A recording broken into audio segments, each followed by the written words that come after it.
आज की बेटी मारिया हमारे दरमियान में है। इसकी गवाही पहले हुई थी, 16 साल के बाद खुदा ने इसको ब्लेस किया है। इसकी कोई औलाद नहीं थी, भाई की ये बेटी है। 16 साल के बाद खुदा ने इसको ब्लेस किया और फिर इसके रसौली भी है। डॉक्टरों ने कहा था कि ये रसौली ख़त्म नहीं हो सकती।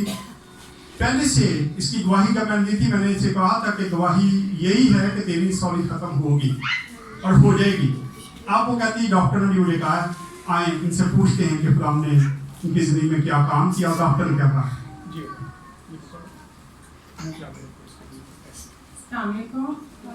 मेरी गवाही ये है कि मुझे पहले भी बताया था कि मैं यहाँ दुआ के लिए आई थी।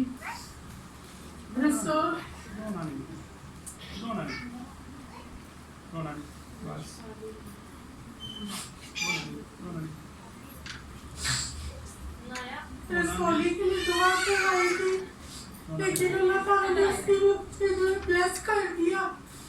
आज तो डॉक्टर लोग अल्ट्रासाउंड करते रहे, कहते रहे रसौली नहीं है लेकिन बेबी भी है। अब मैंने 7 मंथ में करवाई तो उन्हें डॉक्टर ने कहा आपकी रसौली बिल्कुल मामूली सी है।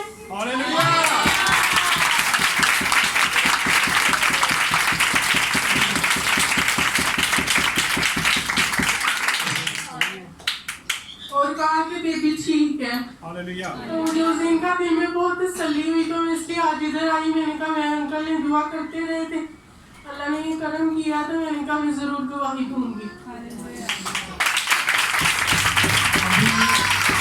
7 मंथ हुए हैं, अभी 2 मंथ हैं। उन 2 मंथों में खुदा ने चाहा तो रसौली का नामो निशान नहीं मिलना।